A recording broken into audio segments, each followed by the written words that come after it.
Birmingham में Commonwealth games 2022 का आगाज हो चुका है। शानदार तरीके से आगाज हुआ और अब लोगों की नजरें इस बात पर हैं, चूंकि 72 देशों के 5000 से ज्यादा खिलाड़ी इस कॉमनवेल्थ गेम्स में हिस्सा ले रहे हैं। उम्मीदें सभी देशों को अपने अपने तरीके से हैं, लेकिन हिंदुस्तान की निगाहें हैं कि पिछले रिकॉर्ड को आगे बढ़ाते हुए कहीं ज्यादा मेडल अपनी झोली में लेकर आएंगे खिलाड़ी, और खिलाड़ियों को विशेष देने का सिलसिला भी यहां से शुरू हो गया है। बिल्कुल, और इंग्लैंड के बर्मिंघम शहर में आज 22वें कॉमनवेल्थ गेम्स की ओपनिंग सेरेमनी आयोजित हुई है, जिसमें प्रिंस चार्ल्स ने महारानी एलिजाबेथ का संदेश पढ़ा और खेलों के शुरुआत की घोषणा की। इस रंगारंग कार्यक्रम में करीब 30,000 दर्शकों की मौजूदगी रही। अब 11 दिनों तक दुनिया के 72 देशों के 5,000 से ज्यादा एथलीट जलवा दिखाते हुए नजर आएंगे और खेलों के इस महाकुंभ में भारत के भी 213 खिलाड़ी हैं जो 16 खेलों में शिरकत करेंगे। भारत 18वीं बार इस खेल में हिस्सा ले रहा है। देश के खिलाड़ियों ने 1930 में, 1950 में, 1962 में और 1986 में कॉमनवेल्थ गेम्स में हिस्सा नहीं लिया था। भारतीय दल की एंट्री के साथ ही स्टेडियम गूंज उठा। पीवी सिंधु और मनप्रीत सिंह तिरंगा लिए हुए हाथ में भारतीय दल की अगुवाई करते हुए नजर आए। आगे आगे पीवी सिंधु और मनप्रीत सिंह चल रहे थे, लेकिन पीछे जितने भी खिलाड़ी थे वो विश्वास से और इसी भरोसे के साथ लबरेज नजर आए कि हाँ, कमाल करना है, मेडल अपने नाम करना है। बिल्कुल, 213 खिलाड़ी हैं भारत के जो इस बार खेल के इस मैदान में उतर रहे हैं और सबसे बड़ी उम्मीदें हैं।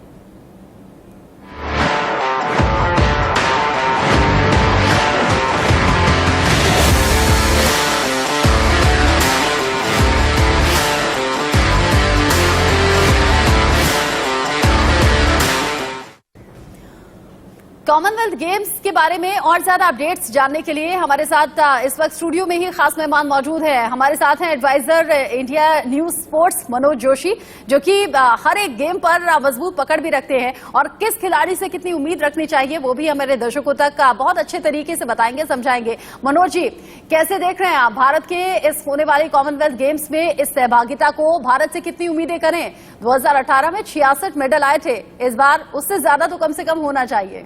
देखिए रचना, इस बार जो काम है बहुत चैलेंजिंग हो गया है, और खासकर ये देखते हुए कि शूटिंग को इस बार शामिल नहीं किया गया है। एक ऐसे खेल को जिसमें भारत को खूब सारे पदक मिलते थे, थोक में पदक मिलते थे, इस बार शूटिंग नहीं है, नीरज चोपड़ा नहीं है, तो इससे भारत का काम थोड़ा सा मुश्किल जरूर हो गया है। लेकिन अच्छी बात यह हमारी नजरें टिकी रहेंगी हॉकी के खेल पर, जिसमें भारत को पिछली बार भारतीय टीम गोल्ड कोस्ट में खाली हाथ लौटी थी, लेकिन इस बार भारत 2 पदकों की यहां उम्मीद कर सकता है। इसकी भरपाई होगी, महिला कुश्ती में भरपाई होगी, क्योंकि वहां केवल एक पदक भारत को, एक स्वर्ण पदक हासिल हुआ था पिछली बार विनेश फोगट के रूप में, तो यहां पर भी हमारे पदक कुछ बढ़ सकते हैं। और इसके अलावा अगर अन्य खेलों की बात करें तो टेबल टेनिस है, बॉक्सिंग है, और तो और भारोत्तोलन, वेट लिफ्टिंग, जिसमें बहुत ज्यादा भार रहता है, उम्मीदों का भार रहता है करोड़ों भारतीयों का, और उसमें क्योंकि भारत का प्रदर्शन एशियाई स्तर पर उतना शानदार नहीं रहा, एक भी गोल्ड नसीब नहीं हुआ एशियाई खेलों में, लेकिन कॉमनवेल्थ गेम्स में 43 गोल्ड मेडल हमें वेट लिफ्टिंग में अब तक मिल चुके हैं और कुश्ती में भी 43 गोल्ड मेडल मिल चुके हैं। तो इन 2 खेलों पर मैं समझता हूं काफी कुछ निर्भर करेगा, और उम्मीद यही करनी चाहिए कि बिल्कुल मनोज जी, उम्मीदें तो बढ़ी हैं और सभी बड़े उत्साहित होकर इस खेल को देखेंगे भी, लेकिन सबसे ज्यादा निगाहें ऐसा लगता है क्योंकि शुरुआत में पहले दिन 11 खेलों में भारतीय खिलाड़ी उतर रहे हैं, बैडमिंटन पर निगाहें रहेंगी क्योंकि मुकाबला पाकिस्तान से होने वाला है। जी हाँ, बिल्कुल। बैडमिंटन की अगर बात करें तो बैडमिंटन में पीवी सिंधु से काफी उम्मीदें हैं। सिंगापुर ओपन हो चाहे स्विस ओपन हो, लगातार कंसिस्टेंटली वो अच्छा प्रदर्शन कर रही हैं। और इसके अलावा लक्ष्य सेन जो उनके पार्टनर रह सकते हैं, रहेंगे, वो उनका परफॉर्मेंस बहुत अच्छा रहा। उन्होंने वर्ल्ड चैंपियन को भी हराया, वर्ल्ड नंबर 1 को भी हराया, हाल में ऑल इंग्लैंड बैडमिंटन टूर्नामेंट के वो फाइनल में पहुंचे। और इतना ही नहीं, इसके अलावा भी इस खिलाड़ी ने वर्ल्ड चैंपियनशिप में मेडल जीतकर तहलका मचा दिया। और इस तरह से डबल्स में तो भारत की उम्मीदें हैं ही हैं। मिक्स डबल्स में थॉमस कप भारत ने जीता है बैडमिंटन में, और जो पहले कभी नहीं जीता था, तो जाहिर सी बात है कि इस बार काफी उम्मीदें होंगी, क्योंकि थॉमस कप जीतने के बाद भारतीय टीम ज्यादा बड़े हुए मनोबल के साथ उतरेगी। मुकाबला चाहे छोटा हो या बड़ा हो, लेकिन अगर भारत पाकिस्तान की बात आ जाती है तो मुकाबला और ज्यादा दिलचस्प हो जाता है, और आप दोनों देशों की ही नहीं बल्कि दुनिया की निगाहें टिक जाती है। तो फिर भी कॉमनवेल्थ गेम्स की बात है। अभी मैं सोशल मीडिया पर देख रही थी मनोज जी कि सचिन तेंदुलकर ने जो महिला क्रिकेट टीम है उन्हें ऑल द बेस्ट कहा है, और ये कहा है कि बड़ा अच्छा लगा क्रिकेट की फिर दोबारा से वापसी देखकर, और महिला क्रिकेट टीम अच्छा करे, बेहतर करे, शुभकामनाएं मिल रही है। साथ ही देश की नई राष्ट्रपति द्रौपदी मुर्मू की तरफ से भी सभी खिलाड़ियों को शुभकामनाएं दी गई हैं और उम्मीद है कि बेहतर प्रदर्शन करें। देखिए, ये बहुत अच्छा लगता है जब जो बड़े राजनेता हैं और राष्ट्राध्यक्ष या इनकी तरफ से मनोबल बढ़ाने वाली, और ये एक तरह से मैं कहूँगा एक ऐसे कैप्सूल होते हैं ये जो बहुत काम आते हैं भारतीय खिलाड़ियों के। और अब इससे आप अंदाज़ा लगा सकते हैं कि पिछले दिनों नीरज चोपड़ा ने जो रजत पदक हासिल किया, सिल्वर मेडल जीता था वर्ल्ड चैंपियनशिप में, रोहित भी थे, फाइनल में पहुंचे थे लेकिन 8वें नंबर पर रहे थे।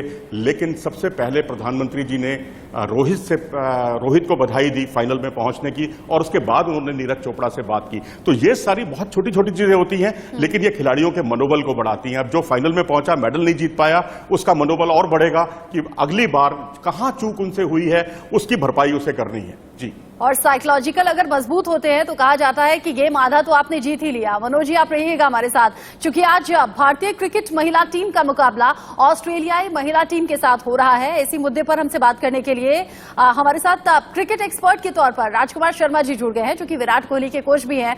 राजकुमार सर, आप ही का इंतजार था। महिला क्रिकेट टीम पहुंची है कॉमनवेल्थ गेम्स में कमाल करने के लिए, उम्मीदें कैसी रखें? जोश आई? बिल्कुल बिल्कुल रचना, बहुत जोश आई है। पहला मुकाबला जरूर भारत का बहुत मुश्किल है। ऑस्ट्रेलिया से मुकाबला है जो हर कैटेगरी में, भले आप टेस्ट मैच देख लें, वनडे क्रिकेट या T20 में नंबर 1 है वर्ल्ड में, लेकिन भारत का मनोबल बहुत ऊंचा है और बहुत सपोर्ट है भारतीय महिला टीम को सभी भारतीयों की तरफ से। तो मुझे उम्मीद है कि शानदार प्रदर्शन रहेगा स्मृति मंदाना और हरमनप्रीत की टीम का। तो एक शानदार टीम है और काफ़ी अब एक्सपीरियंस टीम हो गई है। ये इंटरनेशनल क्रिकेट काफ़ी खेला है इन लोगों ने, तो मुझे पूरी आशा है कि शानदार प्रदर्शन रहेगा भारतीय। राजकुमार जी, लेकिन ये मुकाबला बड़ा टफ होने वाला है, क्योंकि ऑस्ट्रेलिया के साथ जो पहले 23 मैच हुए हैं उसमें 16 ऑस्ट्रेलिया ने जीते हैं। केवल 6 मुकाबलों में जो भारतीय टीम है वो बाजी मार पाई। डेफिनेटली रचना, मैंने जैसे कहा कि ये मुकाबला काफ़ी मुश्किल है। ऑस्ट्रेलिया एक बेहतरीन टीम है, अभी तक वो इतने वर्ल्ड कप मैचेस जीती है जितने बाकी सब देश मिलाकर भी नहीं जीते हैं। तो एक टफ मैच है, लेकिन यहीं पर अगर आपको चैंपियन बनना है तो आपको टफ मैचेस जीतने होंगे, तभी आप कॉमनवेल्थ चैंपियन बनेंगे या वर्ल्ड चैंपियन या ओलंपिक चैंपियन तभी बनते हैं जब आप अपने से बेहतर टीम को हराते हैं। तो मुझे पूरी आशा है कि भारतीय टीम इसी जज्बे के साथ इस मैच में उतरेगी, और अगर वो ऑस्ट्रेलिया को पटक नहीं देती है तो उनका मनोबल बहुत ऊंचा हो जाएगा। और जज्बा बरकरार भी है खिलाड़ियों का भी जो मैदान में उतरे हैं, और देखने वाले फैंस का भी, और इसी तरीके से जज्बा बढ़ता रहे, जोश आए रहे। हमारे साथ क्रिकेट एक्सपर्ट के तौर पर पूर्व सिलेक्टर सबा करीम भी जुड़ गए हैं। अब सबा जी, क्रिकेट की 24 साल बाद वापसी होना, कितनी उम्मीदें हैं? आपके भी गूज़बम्प्स तो आ गए होंगे? देखिए, उम्मीदों की बात तो हम लोग करते आ रहे हैं और मुझे पूरा विश्वास है कि मेडल टैली में भारतीय महिला जो क्रिकेट टीम है वो भी ज़रूर अपना नाम करेगी। पर उससे बड़ी बात यह है कि 24 साल के बाद जो एंट्री हो रही है क्रिकेट की कॉमनवेल्थ गेम्स में, ये बहुत ही बड़ा संकेत है, बहुत ही बड़ी बात है ये, क्योंकि इससे ये नज़र आ रहा है कि अगर जब तक कि क्रिकेट को आप मल्टी डिसिप्लिन इवेंट में शामिल नहीं करेंगे तब तक क्रिकेट एक ग्लोबल इवेंट नहीं होने वाला है। कई ऐसे देश हैं जिनको अभी भी सपोर्ट की ज़रूरत होती है, और वो सपोर्ट जो एस्टैब्लिशमेंट है, जो सेंट्रल गवर्नमेंट है, वो तभी मिलता है आपको जब आप एक ओलंपिक इवेंट में या फिर मल्टी डिसिप्लिन इवेंट में आप भाग लेना शुरू कर दें। तो ये मेरी तरफ से ढेर सारी बधाई कॉमनवेल्थ गेम्स ऑर्गेनाइजर्स को। सबा करीम जी, देखिए ये चुनौती तो रहेगी, मुकाबला तो टफ होने वाला है, लेकिन एक अच्छा मौका भी है, क्योंकि यहाँ पर अगर शानदार प्रदर्शन भारतीय टीम करती है, महिला टीम करती है, तो एक बड़ा मौका भी इंटरनेशनल लेवल पर भी मिलेगा और एक बड़ा उत्साह भी उनके अंदर होगा, जोश हाई हो जाएगा। देखिए, मैं जो बात बता रहा हूँ मुझे पूरी भी करने दीजिए। मैं कह रहा हूँ कि ये बहुत ही शानदार मौका है भारतीय क्रिकेट टीम के लिए कि उनको मौका मिल रहा है कॉमनवेल्थ गेम्स में पार्टिसिपेट करने का, और अंतर्राष्ट्रीय स्तर पर बहुत अच्छी बात है, कई सारे देश कॉमनवेल्थ गेम्स में खेलेंगे। भारत की तैयारी काफ़ी अच्छी है, भारत ने इसके पहले भी T20 मुकाबलों में ऑस्ट्रेलिया को हराया है, और मुझे पूरा विश्वास है कि इस बार भी उनका प्रदर्शन काफ़ी अच्छा रहेगा। उम्मीद करते हैं कि प्रदर्शन अच्छा रहेगा। और हमारे साथ मनोज जी भी हैं। मनोज जी, आज चूंकि अलग अलग गेम्स में खिलाड़ी मैदान पर उतरते हुए नजर आएंगे, आपको क्या लगता है कितने गोल्ड मेडल आज जीते जा सकते हैं? भारत भारत के नाम कितने आएंगे और बाकी देशों की अपनी तैयारी क्या है, क्योंकि 72 देश हैं, 5000 खिलाड़ी हैं, मुकाबला टफ तो रहने वाला है। देखिए, जहां तक पदकों की बात करें, हम भारतीय दृष्टिकोण से अगर हम देखें तो पदक इस बार पहले दिन तो आप उम्मीद मत कीजिए, क्योंकि लॉन बॉल है जिसमें हमारा आज तक कभी कोई पदक नहीं आया। हम एक सीखने के लिए जा रहे हैं, इस खेल में परिपक्वता लाने के लिए जा रहे हैं। आप साइकिलिंग को देखिए, साइकिलिंग में आपकी कोई उम्मीद नहीं है, क्योंकि साइकिलिंग में वैसे ही भारत का हाथ बहुत तंग रहा है। इसके अलावा अगर हम देखें, स्विमिंग है, स्विमिंग में नेशनल रिकॉर्ड तोड़ना इन बड़े आयोजनों में यही बहुत बड़ी उपलब्धि होती है। अभी तक जब से कॉमनवेल्थ गेम शुरू हुए हैं, स्विमिंग में भारत को महज 1 पदक हासिल हुआ है, और वो भी प्रशांत कर्माकर का पैरा स्विमर हैं जिन्होंने ये पदक दिलाया है।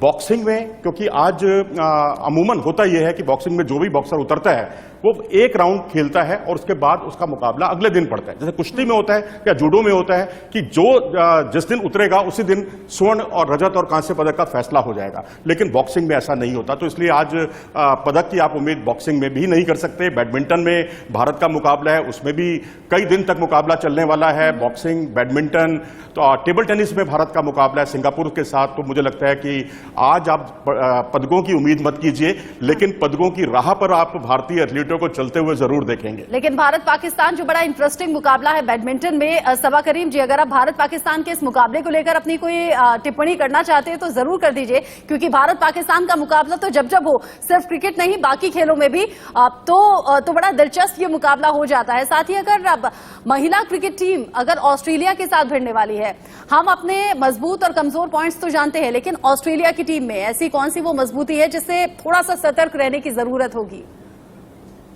देखिए, उनके पास कई सारे ऑलराउंडर्स हैं, पर देखिए सबसे बड़ी बात यह है कि ऑस्ट्रेलिया ही एक ऐसी टीम है जिनको अगर कोई टीम से डर लगता है तो वो है भारत। और वो पसंद नहीं करते हैं भारत के विरुद्ध खेलना, क्योंकि भारत के पास कई सारे शानदार खिलाड़ी हैं, प्रतिभाओं से भरी हुई है ये टीम।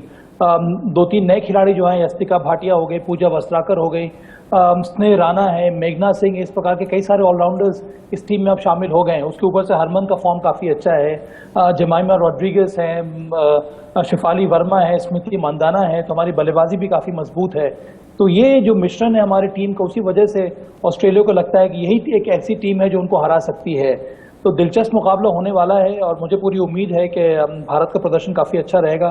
बैडमिंटन के बारे में आपने बात की, हमारी टीम जो बैडमिंटन की जो महिलाओं की टीम है बहुत ज़्यादा मजबूत है। तो ये एक इनिशियल राउंड है, इसमें ज़्यादा परेशानी होनी नहीं चाहिए भारतीय महिला बैडमिंटन टीम को ये पहला मुकाबला जीतने में। चूंकि महिलाओं की इतनी बात हो रही है तो हमें ये नहीं भूलना चाहिए कि अभी देश को नई राष्ट्रपति द्रौपदी मुर्मू मिली हैं, जो कि एक महिला हैं, और अभी हम उन्हीं की चर्चा कर रहे थे। और आज गेम्स में भी देखिए महिलाओं को लेकर कितनी ज्यादा चर्चा चल रही है। अब राजकुमार सर, आज के दिन तो किसी मेडल की उम्मीद ना करें, लेकिन ओवरऑल जितने दिन ये गेम चलने वाला है उतने दिन में क्या हम पिछले रिकॉर्ड को तोड़कर आगे बढ़ पाएंगे मेडल्स के मामले में? बिल्कुल, इतना मुझे तो पूरी आशा है कि भारतीय खिलाड़ियों का प्रदर्शन बहुत शानदार रहेगा, क्योंकि प्रिपरेशन इस बार अच्छी है। मुझे लगता है कि गवर्नमेंट की तरफ से सपोर्ट भी काफ़ी मिला है।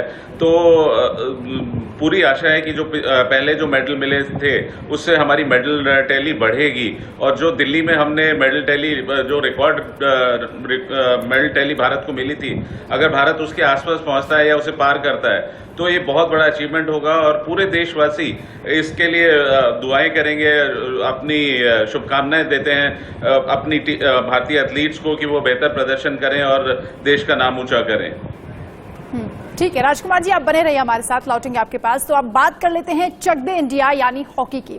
आज भारत को महिला हॉकी में अपने पहले मुकाबले में घाना से खेलना है, और हॉकी के बारे में जानने के लिए हम आपको सीधे हमारे एक्सपर्ट मनोज जी के पास लेकर चलते हैं। मनोज जी, कैसे देखते हैं महिला हॉकी टीम को आज जो घाना के साथ मुकाबला होने वाला है? देखिए, जहां तक हॉकी का सवाल है, भारतीय हॉकी टीम पिछली बार खाली हाथ लौटी थी। ना पुरुष टीम कोई पदक जीत पाई, ना महिला टीम कोई पदक जीत पाई। लेकिन ओलंपिक में जो है भारत ने जिस तरह 41 साल के बाद जो परचम लहराया और एक पदक जीता और लंबे सूनेपन को खत्म किया, और महिला टीम भी पदक के बहुत ही करीब तक पहुंच गई थी, 4थे स्थान पर, तो उससे बहुत उम्मीदें जगती हैं। और अभी जो प्रो लीग हुई है पिछले दिनों, उसमें भारत तीसरे स्थान पर रहा था, महिला हॉकी टीम ने तीसरा स्थान अर्जित किया था। तो जाहिर सी बात है काफ़ी उम्मीदें टिकी हुई हैं और यहाँ पर कुछ एक चुनौतियाँ भी हैं, क्योंकि पेनल्टी कॉर्नर पर गोल करना बहुत मायने रखता है यहाँ पर। और हमारी गुरजीत कौर जो हैं उन पर बहुत कुछ उम्मीदें टिकी हुई हैं। कोच ने उनको अलग से उनके लिए ट्रेनिंग सेशन भी लगाए और वो कैसा परफॉर्म करेंगे उस पर नज़र रहेगी। घाना है, अभी घाना से मुकाबला है आज शाम भारत का। तो घाना को हम 13-0 से हरा चुके हैं एक मुकाबले में।